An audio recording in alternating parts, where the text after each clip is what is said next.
So good afternoon, everyone, and thank you for joining us for the second session of the 2022 Older Adults and Opioids webinar series hosted by the Finger Lakes Geriatric Education Center. We are a HRSA-funded geriatric workforce enhancement program at the University of Rochester, and our co-sponsor, the Western New York Rural Area Health Education Center, is also a HRSA-funded education center. So my name is Laura Robinson, and I am the program coordinator for the FLGEC. My co-host is Christine Chappell, the administrative coordinator at the Western New York Rural Area Health Education Center. We are so glad you could join us for our third year of hosting this series. We also welcome the interpreters once they arrive. That is Alana Pilardi and Nikki Cherry. So thank you for being with us. And we have a few housekeeping items before we begin today. There are two important buttons on your Zoom toolbar. Please use the chat button to type hello and introduce yourself to everyone with a name, job title, agency, location. We have people from all across the country joining us today. So we have people from New York, Oklahoma, Tennessee, Pennsylvania, Texas, and South Africa if Sylvia is here with us. So thank you for joining us today. And we also have a Q&A button in your toolbar that will allow you to type in a question for the presenters. We ask that you use this button at any time during the presentation to ask a question so that the question does not get lost in chat. And we will definitely leave time for questions at the end of the session. So now I will just go over the CME and social work disclosure slides for today. So this session is certified for CME, so continuing medical education units and social work credits through the University of Rochester. And we have no financial relationships to disclose, neither the planning committee nor our presenters today. And today you will be able to, after today, within the next 4 weeks, you will be able to claim your CME and social work units by going to our website portal. And I will email that out to everyone after the presentation today. And there was no commercial funding used for this presentation either. So now I'm going to stop sharing my slides and invite our presenters to share their slides as well. And I will introduce our presenters while they bring their screen up. So first we have Dr. Amy Board, who works as a health scientist with the Prenatal Substance Exposure Surveillance and Research Team in the Division of Birth Defects and Infant Disorders, where her focus is on screening and brief intervention services in polysubstance use in pregnancy. Her previous CDC work experience includes serving as a subject matter expert for people who use drugs on the COVID-19 response and leading multi-state discussions on overdoses involving novel and emerging drugs and investigating clusters of recent and rapid HIV infection. She also has a background in social work where she worked as a program manager for a refugee resettlement agency. And co-presenting today is Mr. Benjamin Olivari, who is also a health scientist with the CDC's Alzheimer's disease program. He joined the CDC in 2016 as a graduate student intern before becoming a fellow and subsequently a full-time employee. His efforts have focused on Alzheimer's disease, cognitive decline, caregiving, and older adults, and he has worked significantly on related Healthy People 2020 and 2030 national objectives. During the past year, he has also served on the agency's COVID-19 emergency response as the lead for the older adults unit. He earned an MPH from Emory University in health policy with a certificate in mental health. So we are very honored to have both of you with us today, and I will now turn the program over to Amy and Benjamin. Thank you so much, Laura. Thank you for the opportunity to present today. I'm going to start the presentation off. I'm going to be sharing some key findings and highlights from an article that we published back in August on mental health and substance use among adults with disabilities during the COVID-19 pandemic. And then I'll hand it over to my colleague, Ben Olivari, to discuss some specific implications for older adults. So before I get started, I'd like to acknowledge my CDC co-authors as well as our co-authors from the COPE initiative. And I also wanted to share the disclaimer that the findings and conclusions in this presentation are those of the authors and do not necessarily represent the official position of the Centers for Disease Control and Prevention. Additionally, I want to provide a content warning that this presentation will discuss some difficult topics that may be triggering for some people, including substance use and suicide. Please be kind to yourself and feel free to step away or take breaks as needed. It is estimated that 1 in 4 US adults are living with a disability. For this study, we defined disability as a physical, mental, or emotional condition that limits activities or requires use of special equipment. Adults with disabilities experience higher levels of mental health and substance use conditions, as well as lower treatment rates than adults without disabilities. We know that some adults with disabilities experience a disproportionate risk of SARS-CoV-2 infection and COVID-19 associated hospitalization and mortality. However, information about mental health and substance use in this population during the pandemic is limited. We conducted an analysis of internet survey data to assess the impact of the COVID-19 pandemic on adverse mental health symptoms and substance use among adults with disabilities. The COVID-19 Outbreak Public Evaluation, or COPE initiative, administered internet surveys to over 5,000 US adults during February 16th to March 8th, 2021. Quota sampling and survey weighting were used to match US Census Bureau population estimates for sex, age, and race or ethnicity to enhance the representativeness of the sample. A total of 5,119 respondents, 97.4%, completed a 2-question disability screener. Respondents also answered survey questions based on clinically validated self-screening instruments for symptoms of anxiety and depression, past month new or increased substance use to cope with stress or emotions, and serious suicidal ideation, which in this study refers to participants who reported that they thought seriously about trying to kill themselves in the past 30 days. Respondents also indicated pre-pandemic and past month use of substances to cope with stress or emotions. We calculated prevalence estimates and adjusted prevalence ratios for adverse mental health symptoms and substance use among adults with disabilities compared to adults without disabilities. Among our sample of 5,119 respondents, nearly 1/3, 32%, screened as adults with disabilities. Of these, 47% reported living with physical, mental, or emotional conditions only, 10% with health conditions requiring special equipment only, and 42% with both types of conditions.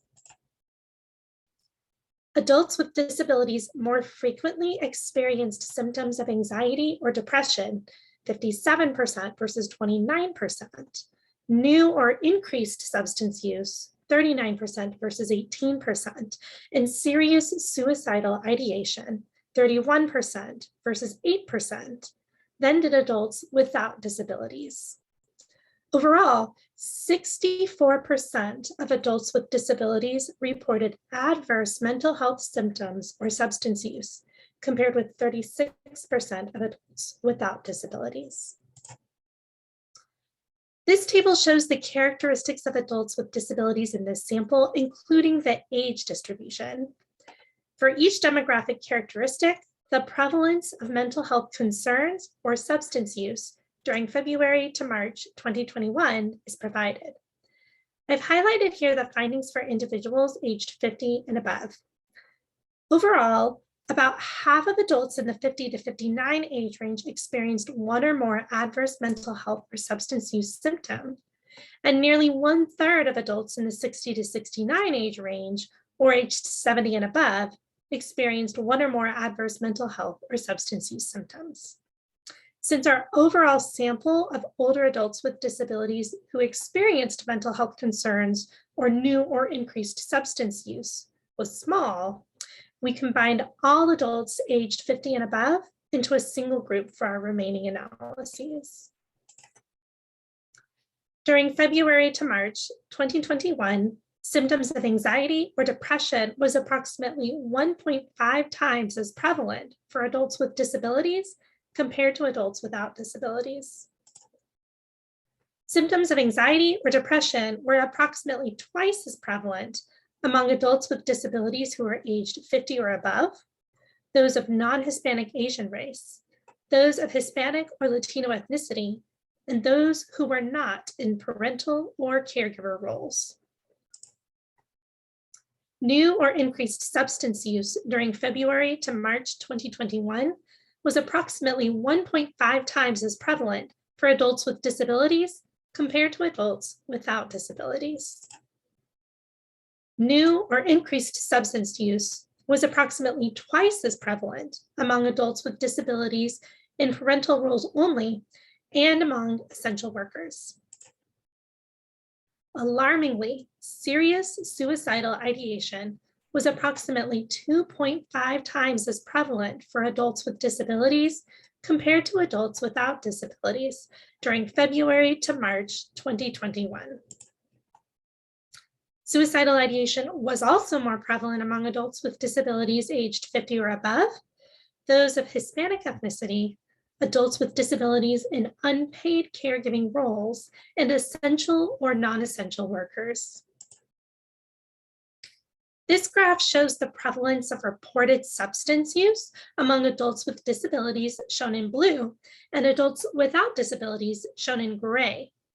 Past month use is indicated with a filled-in circle, while pre-pandemic use is indicated with an outlined circle. The horizontal axis at the bottom reflects prevalence of reported use. The prevalence of substance use to cope with stress or emotions among adults with disabilities was higher than among adults without disabilities, both pre-pandemic and in the past month. Among adults with disabilities, the past month prevalence of methamphetamine use, non-opioid prescription drug misuse, and polysubstance use was approximately twice as high, and the prevalence of cocaine use and prescription or illicit opioid use were nearly 3 times as high compared with use among adults without disabilities.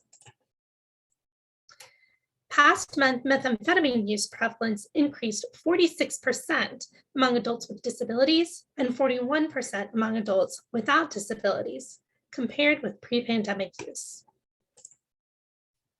Additionally, among adults who had received a diagnosis of mental health or substance use conditions, 43% of adults with disabilities reported having a harder time accessing related care or medication due to the COVID-19 pandemic, compared with 35% of adults without disabilities. There were a few limitations to this study that should be noted. First, self-reported mental health and substance use might have been underreported due to stigma and bias. Additionally, respondents with disabilities in this study might not be representative of all adults with disabilities, some of whom might lack access to hardware or assistive technologies required to independently complete the survey. This study highlights the importance of considering outcomes among people with disabilities in an intersectional manner, because some face multiple layers of health and social inequities that can reduce access to medical care and support services and impact health outcomes. We found significant differences in mental health outcomes and needs among adults with disabilities by race or ethnicity, age, caregiver roles, and worker status, which should be considered in providing care to patients with disabilities. Elevated levels of adverse mental health conditions and substance use among adults with disabilities during the COVID-19 pandemic underscore the importance of mental health and substance use screening and linkage to care. Clinicians could consider screening all patients for mental health and substance use conditions during and after the pandemic and incorporate trauma-informed care, because adults with disabilities might have encountered stigma and trauma in previous healthcare interactions. Additionally, we found that adults with disabilities more frequently reported substance use compared to adults without disabilities. The substance with the largest increase in use was methamphetamine, which is concerning given recent increases in amphetamine overdoses. Nearly 1 in 10 adults with disabilities reported past month opioid use, highlighting the importance of patient education regarding substance use, clinician access to prescription drug monitoring programs, and reducing barriers to evidence-based treatment.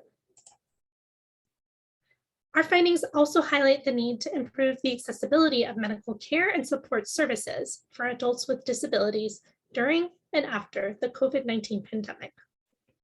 One strategy behavioral healthcare providers can consider is conducting facility, policy, and procedural pathway analyses to ensure accessibility. Additionally, strategies designed to increase access to care and medication during public health emergencies, such as telehealth, could consider telemedicine platform and system accessibility for adults with disabilities. And at this point, I'm going to hand things over to my colleague, Ben, to discuss some additional considerations for older adults with disabilities. Great. Thank you so much, Amy, for all that background and context. So I'm going to focus primarily on older adults, and I'm going to try to provide a little bit of context kind of around what was going on during the COVID pandemic at the time of the study that Amy mentioned, and kind of some of the considerations unique to the older adult population. So first, I just wanted to point out that although the overall proportion of older adults in the study with disabilities and experiencing substance use was a little bit lower than those who were younger.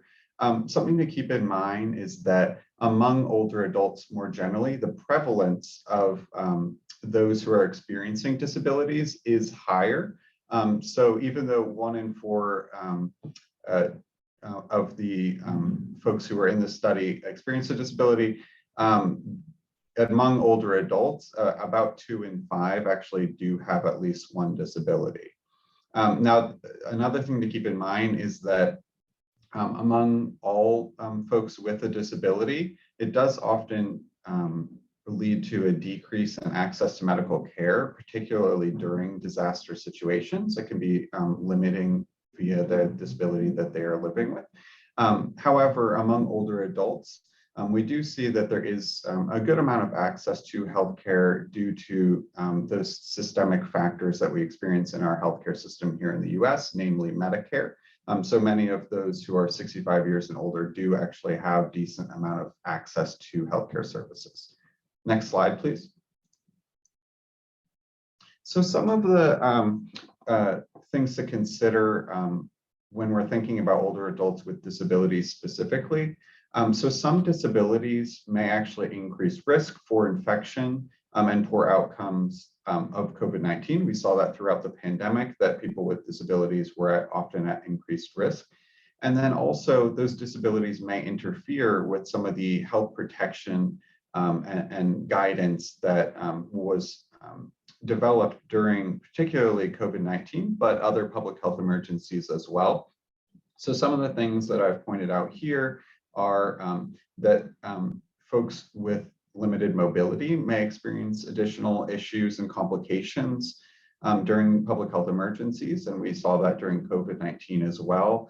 They may have reduced access to transportation that they may have had during typical times. They may also have trouble understanding information. And older adults with disabilities may not be able to communicate symptoms of their illness. So, if they have a COVID-19 infection, that may result in delayed care and treatment. And also due to mask wearing and mask wearing guidance at the time, that might, some of those facial cues that they're used to in social settings may be difficult to interpret with masks. So there may be some limitations there as well. Next slide, please.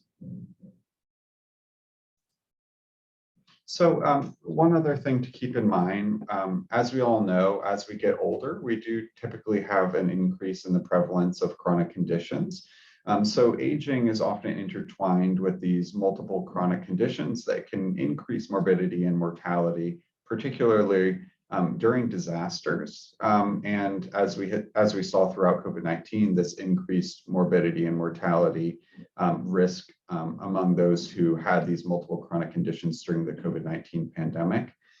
So whereas about 60% of overall American adults have at least one chronic condition, and about 42% have one or more chronic conditions, for older adults, that prevalence is actually much higher. It's about 81% of older adults have more than one chronic condition.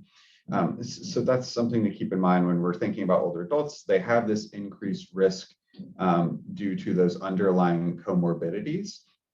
And then when we're thinking about older adults who may be using prescription opioids or other prescriptions, we also have some of these additional challenges associated with managing their pain and stress and other things that are associated with getting older and having these underlying chronic conditions. So this can put them at increased risk for substance use disorders as a result of some of those other kinds of things that they're dealing with, maybe the pain associated with chronic neck pain or chronic back pain. So again, these are just some of the issues that we deal with commonly among older adults that may put them at increased risk. Next slide, please. Additionally, one study found that admissions to substance use treatment facilities have been increasing among older adults ages 50 years and older, and that racial and ethnic disparities do exist in treatment completion and termination for adults in that age group. So these issues may also be further compounded for older adults with disabilities. As I discussed earlier, they can face additional barriers in access to services. And the findings from the survey does provide some support for continuing to increase access to mental health services and access to substance use treatment facilities. And also, again, it's important that we are providing accommodations for people with disabilities, particularly those who are older adults, and I'll expand upon that a little bit. Next slide, please. One other consideration is among older adults, caregivers are often really important. Not only do they assist with kind of these day-to-day tasks that might be necessary for someone who's experiencing a disability or another limitation as a result of maybe a chronic condition or helping manage medications. Oftentimes older adults may be experiencing cognitive difficulties as well.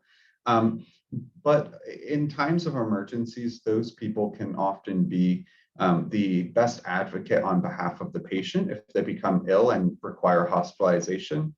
So one of the things that we unfortunately had to deal with a lot during the COVID-19 pandemic is some of these limitations on who can actually present in a hospital during a hospitalization for a person who is an older adult who may need that caregiver present to advocate on behalf of them and understand really the management of some of their chronic conditions or some of the complications that may arise as a result of their disabilities. So it's really important that those caregivers, even in times of emergencies, are still integrally involved in that care throughout the process. Next slide, please. So I'm going to shift a little bit to consider some of the mental health concerns that older adults and others as well dealt with during the pandemic related to social isolation and loneliness. Next slide, please. So first, I just wanted to kind of define the difference between social isolation versus loneliness. So for social isolation, what I'm referring to there would be the lack of social connections, whereas loneliness is going to be that feeling of being alone. And that doesn't necessarily have to do with the amount of social connection that someone is experiencing. People who don't experience any social connection or limited social connection may not feel lonely, for example, or you can be experiencing lots of social connection, but still feel a sense of loneliness. Next slide, please.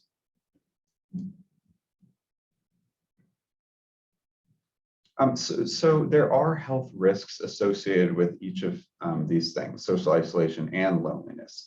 And obviously during the COVID-19 pandemic, this was further exacerbated and became much more prevalent and obvious to us, I think, more widely in society. So some of the physiological effects that these can have on us are feeling a constant state of stress. It can also lead to greater inflammation, which could increase risk for severe effects due to an infection. It may also affect kind of our brain health and other vital systems. And then some of the mental health effects of loneliness and social isolation are just feeling low energy or tired, having negative views about oneself or changing viewpoints about the world. Maybe you feel, things are unjust, you feel angry, you feel less trusting. And then also, as Amy has been pointing out in the study here today, it can also lead to higher rates of depression, anxiety, and suicide. So as we're thinking about the results of the study, I just think it's important to remember kind of the context from which we were working when we are thinking about those results. During the COVID-19 pandemic, people were dealing with a lot of these additional issues as well. Next slide, please. And then specifically for older adults, they're often at increased risk for experiencing social isolation and loneliness for several reasons. For one, they're often more likely to live alone. They may have fewer family members or friends that they have access to, and they may have, like I mentioned earlier, many more underlying medical conditions, which can be limiting in many ways, particularly for those who may be experiencing a disability on top of some of those other comorbid chronic conditions. They may also be experiencing hearing loss, which again can lead folks to withdraw from social connectivity with others. And then also we do experience some of these disproportionate effects among, for example, immigrant populations and LGBTQ populations among older adults specifically. And I think it's also important to keep in mind that some of these older adults may not have access or technological savvy in the way that some of these younger groups may. What we found throughout the COVID-19 pandemic is that lack of access to broadband connection was much lower among older adults. So maybe some of us had diverted to some of these Zoom-related technological advances, which helped keep us connected. But for older adults, they may not have the same level of familiarity or comfort with those kinds of technologies. So it's really important to meet those older adults where they are so that we can do things to reduce their risk for social isolation and make sure that they're still feeling connected to their communities and those they care about. Next slide, please. So I did just want to share a few resources related to social isolation and loneliness. We had this How Right Now campaign throughout the COVID-19 pandemic that has some great resources, and several of our national partners, such as AARP, were involved in a lot of really great initiatives to try and keep older adults connected throughout the pandemic as well. Next slide, please. Next slide. And then I think Amy and I were both going to go through a few of our resources that we can share with you all today. So I worked primarily with older adults throughout the COVID-19 pandemic, and I also in my normal day job work with folks with Alzheimer's disease or related dementia. So I'm going to direct you to some of those population-specific resources. And I will go ahead and share my screen.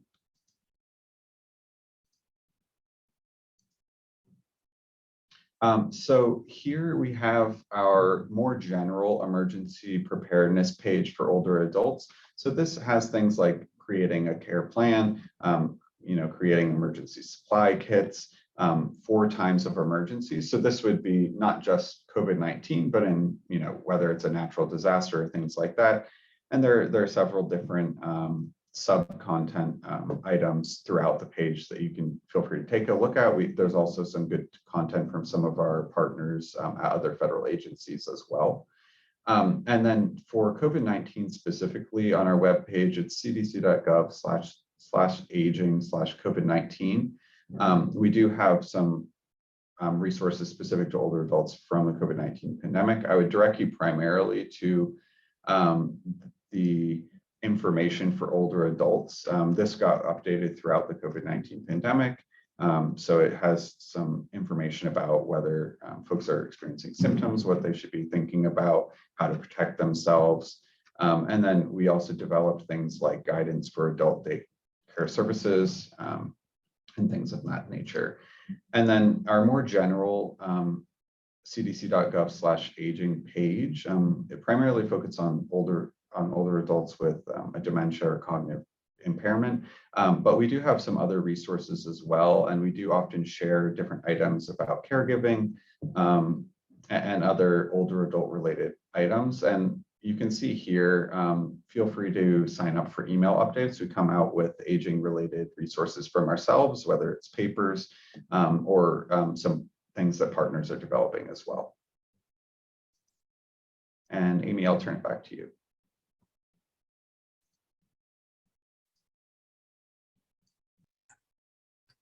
Thanks, Ben. Really appreciate you adding that additional context and really focusing in on the specific needs of older adults with disabilities. I'm just going to share a couple of other resources that CDC's developed related to this topic. One is this toolkit, this COVID-19 toolkit for people with disabilities. So this includes lots of information regarding COVID-19 vaccination specific to individuals with disabilities, as well as some guidance and planning documents.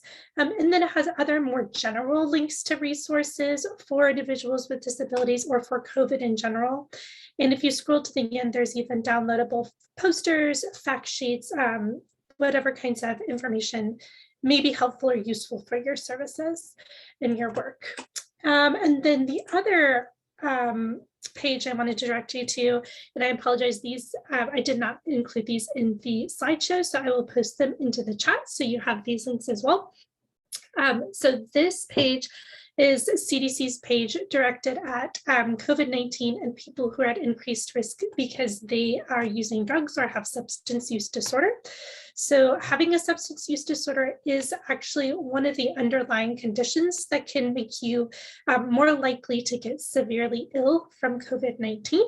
So this page directs individuals, loved ones, friends, family, or the general public, or even clinicians who are working with this population to more information about why this might put somebody at increased risk, also how to use drugs more safely during the COVID pandemic, information about harm reduction, and then links to key resources related to substance use treatment, naloxone, the opioid overdose reversal drug, or other harm reduction or behavioral health resources.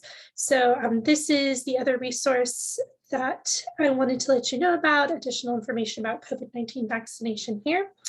And with that, I'll actually stop sharing my screen and turn it back over to our moderators for any questions or discussion points that this has brought up for anybody. Wonderful. Thank you so much. I did put a note in the chat for folks to begin adding questions to the Q&A feature if they would like. That would be very much appreciated. Just trying to switch my screen here. So I did have a question while we were waiting. So I noticed that a lot of your data focused on different subgroups and different social identities, and just the more we begin to know about the intersectionality of these identities and their contribution toward health disparities, I was wondering if either or both of you could speak to how these overlapping identities will inform your future work at the CDC, as well as what do you think service providers in the community should know about these identities? Absolutely. Great question. I'm happy to start us off and then kick it over to Ben. So yeah, I mean, I think that that is absolutely one of the main story elements that comes out from this report is that, you know, the pandemic has affected all of us. You know, everybody is dealing with some degree of mental health, adverse mental health symptoms, and those can take different forms, and individuals can use different coping mechanisms to try to work through that. But it was really striking to see that individuals with disabilities seem to shoulder a heavier weight of that. And then even among individuals with disabilities, like you pointed out, Laura, there's specific subpopulations. It differs by age. We saw, you know, older adults with disabilities experiencing a heavier burden of that, racial and ethnic minority populations, individuals in various caregiving roles or in employment situations. And I just think it's like, yeah, like you said, intersectionality is like the key thing that we have to keep in mind for anything we're doing in public health and in clinical work. And I think one of the things that really this study opened my eyes to, coming from more of a substance use background and having less exposure to work in the disability space, was, you know, just how many barriers there are for individuals with disabilities to access treatment. There's already a lot of barriers in place. And then if you have a disability, if you're an older adult with a disability, if you're a member of a racial or ethnic minority population, you have a disability, there could be so many more layers of additional barriers that you have to navigate to get that treatment. One of the slides showed that individuals with disabilities, like almost half of them, had experienced some sort of barrier in accessing needed medications or treatment during the pandemic. And that's not okay. So I think that the more we can think about the accessibility of the services that we're providing, the more we can think about individuals in an intersectional manner and including incorporating a trauma-informed care perspective in the work that we're doing. I think that's really going to help move us forward. We have a lot more work to do, but the more we can see those pieces integrated more into our work, the better prepared we'll be to reach individuals at that intersection. So. Yeah, Laura, that's a really interesting point. And I think also Amy and I had a unique perspective kind of at the agency's response overall, just because the group that we worked with was working with at-risk populations more generally.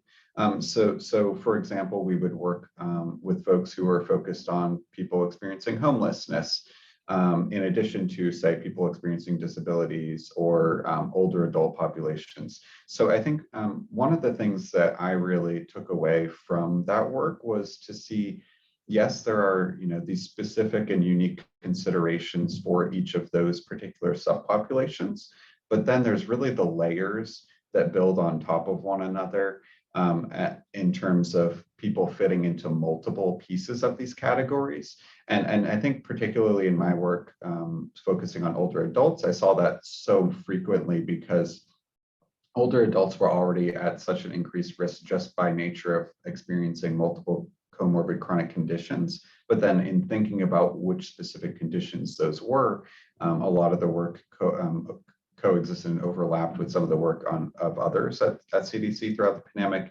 And then also, you know, when you take into account disabilities and the specific type of disability, these are all really complicating factors that we all had to take into account. And I think one of the really interesting things about the COVID-19 pandemic was it was such an overarching public health experience for everyone to address, where it brought together folks from a whole bunch of different spheres, that we were able to really bring our expertise in a particular area and really represent those groups, which I thought was really important. Oftentimes we kind of work in our silos in a particular topic area, but we were really able to work on things together in a more synergistic way. So I mean, I really valued and gained a lot of experience just hearing from those other subject matter experts in other areas who, you know, yeah, I work on older specifically, but substance use disorders, they affect folks who are older, right? And maybe I don't think about that in my day-to-day work, but those are things that we should all be considering. Thank you, Ben and Amy. I do also want to invite our participants that if you're doing something exceptional out there regarding intersectionality of multiple identities that people carry, please feel free to share that in the chat and give us some good ideas or share your resources. But we do have a question in the Q&A. So this is from Carol. She says, what was the sense of how telemedicine impacted the older adults, seeing as how so many are not tech savvy?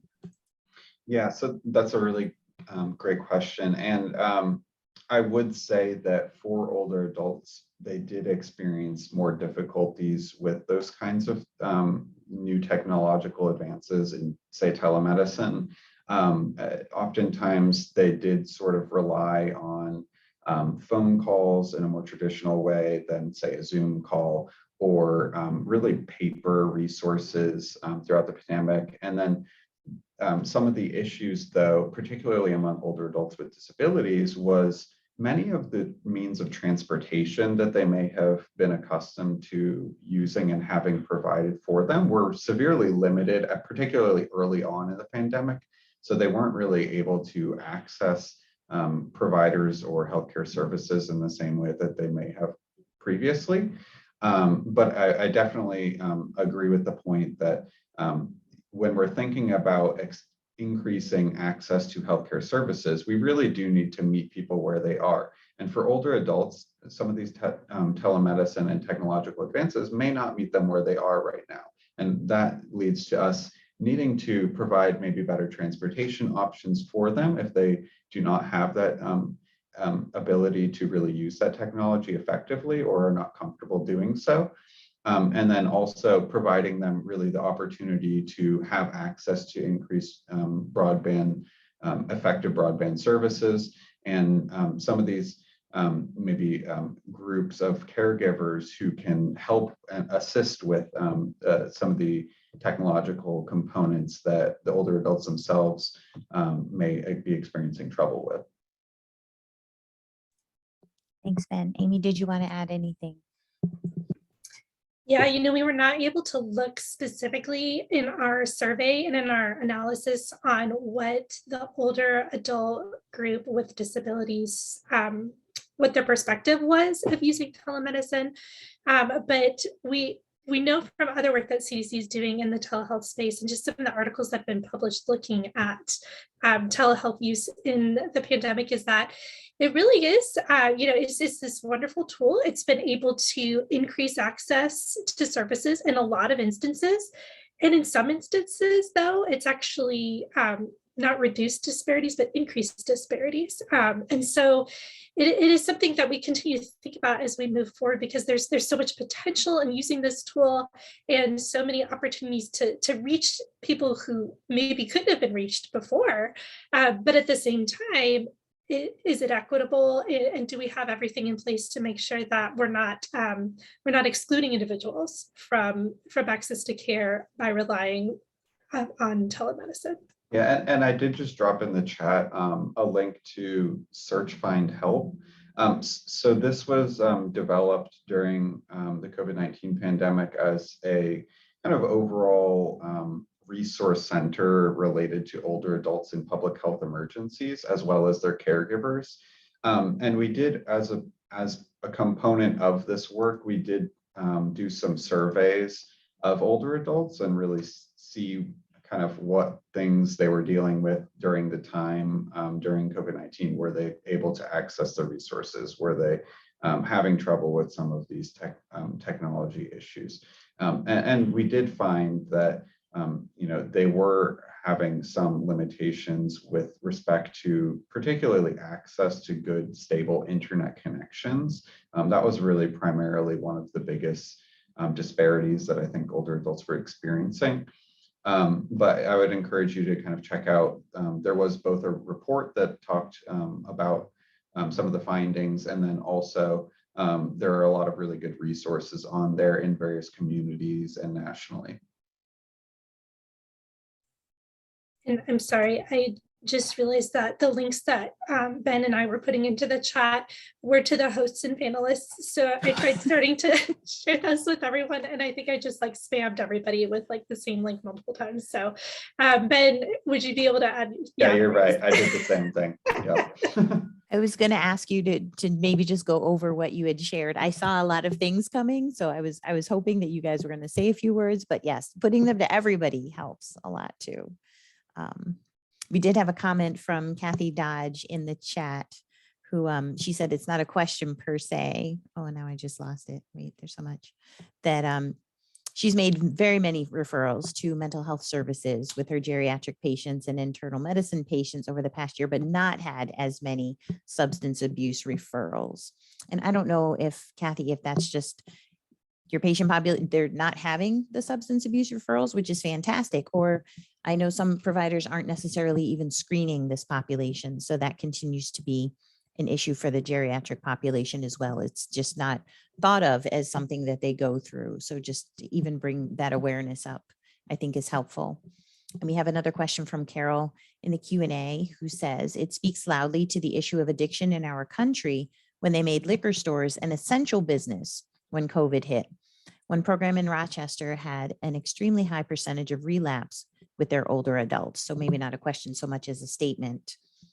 So thank you for that, Carol. But it is in terms of our coping. And so having the mental health services to refer people to so that they can learn some better tools rather than just fixing one symptom or the way they feel by a medication or different substances is helpful as well.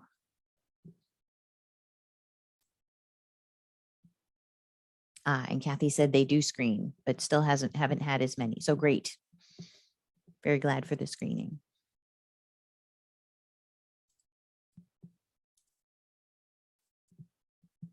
All right. I don't see any other questions. I could give everyone back about 12 minutes of your day if you'd like. So I'd very much like to thank our presenters today, Dr. Board and Benjamin. We thank you so much for being with us and for joining us. And for everyone that's on the call, thank you so much. When you exit the Zoom webinar, you will be redirected to an evaluation survey. We do value your thoughts very much. So please take 2 minutes to just provide feedback on this session and then give us any ideas you have for future sessions. We do actually read your surveys. And then we hope to see you next month. On Tuesday, May 10th, we will be joined by Charmaine Wheatley, who is an artist, and she uses qualitative interviewing and artistry to capture the stories and portraits of people who have been impacted by substance use disorders. So I know that's going to be a fascinating talk, and we welcome you to join us for that. So thank you, everyone, again, and have a wonderful rest of your day. And thank you as well to the interpreters and my co-host, Christine. Thank you, Thanks, guys. everyone, and we'll see Have you a great next day. month.